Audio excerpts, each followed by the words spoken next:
So in all these series of videos that I've been doing, I kind of got to this place just now where when I was talking to Monica in the background, and we were hitting on powerlessness. And I think everybody runs up against it. You're powerless over other people's moods. You're powerless over other people's choices.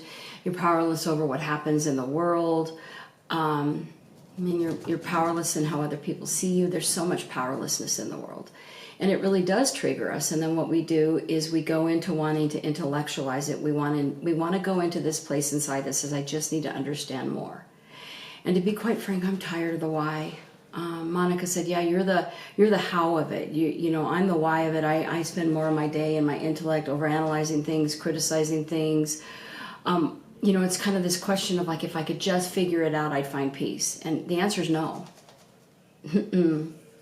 You're bullshitting yourself is what it really is. And I had to get to that place myself. Trust me, I'm not judging right now. I was telling Monica that probably the deepest aspect of my life that brought me to my knees the most was that I lacked self-trust. I had major trust issues. I didn't trust you. I didn't trust the world. But the main thing that I didn't trust is myself. Brings up tears. It just does. It hits a pain point so deep inside of me, and what that opened up for me. And it was scarier than shit. But what I can tell you is this. The more that I tried to figure it out, the less I understood it. But the more that I spent time, like just, how do I explain that? That's really tough right now on how to explain what I did. I am going to explain something. And I think I've explained it in other videos. But the reason why I'm looking away is that I always look outside to nature. I have a really beautiful tree right outside my window, and it always brings me peace. It's my prayer tree. And that tree's been through a lot with me. Dang, I didn't know this was here today. I really didn't. Dang it. I'm okay crying. I just want to get the point across without it feeling so emotionally like, oof, charged. It's really not. It's a tender moment, by the way, that I'm feeling right now. So anyway, when I went through my divorce, that's probably what's here right now. God, guys, it's been 19 years and I'm still there. Isn't that fascinating? Grief is a trippy thing.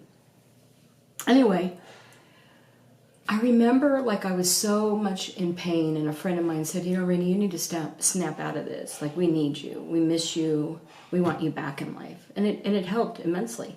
So I enrolled in a class that she had taken called Avatar. And the guy's name is Harry Palmer, and he was out of Florida, and he had these brilliant approaches to life, and I really resonated with him. And the teacher here in town, Holly, was just fantastic. Sorry for my nose. Anyway, I would go to her class and she'd say, Rainey, feel the density of your hair. What does it feel like to be a leaf? And every time, guys, I would walk back to the house and I'd be like, you're fucking crazy. I was pissed. I was like, I don't know what you're fucking trying to do to my mind, and I don't like it. You know, like, are you a cult? Are you trying to implant something inside of me? And here's why. Here's what it was doing is I was so detached from my body and how to feel and how to experience it. I was all up here, all up here, all up here. And by the way, you know, we've cut open millions of bodies, and we've never found a thought. So our thoughts really aren't in our mind. That's consciousness. It's out in the ethers. But we're so into this part of our body. This is it for most of us, right here. Right here. And then every now and then we'll go, oh God, I love my kid. And you'll feel your heart. Or God, I just love that person. Or God, I just love that. I love how that outfit feels on me. And all of a sudden our heart goes, ooh. But for the most part, we're not even down here. We're up here.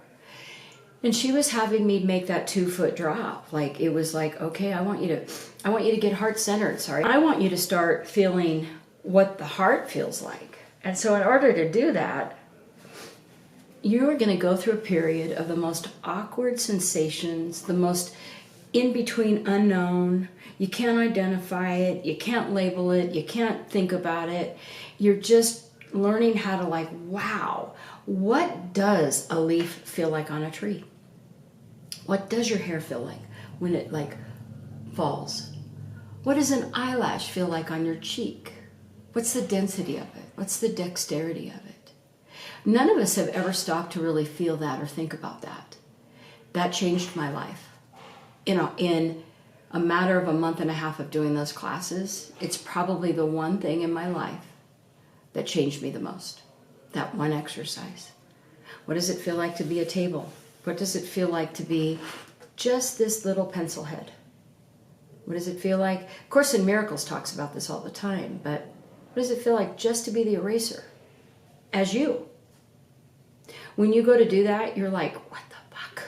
I don't get it. And you're not supposed to get it. That's the point. So what it's doing is it's breaking down everything that you've built to try to feel safe. That's pretty deep. So I'm tired of the why.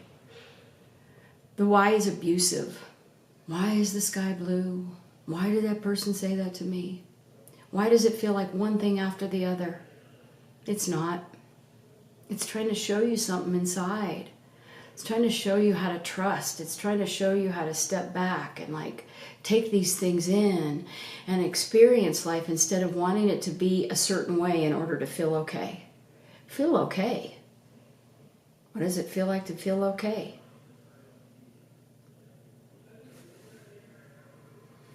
I'm grateful I do. And I think that if you'll do this, you will too.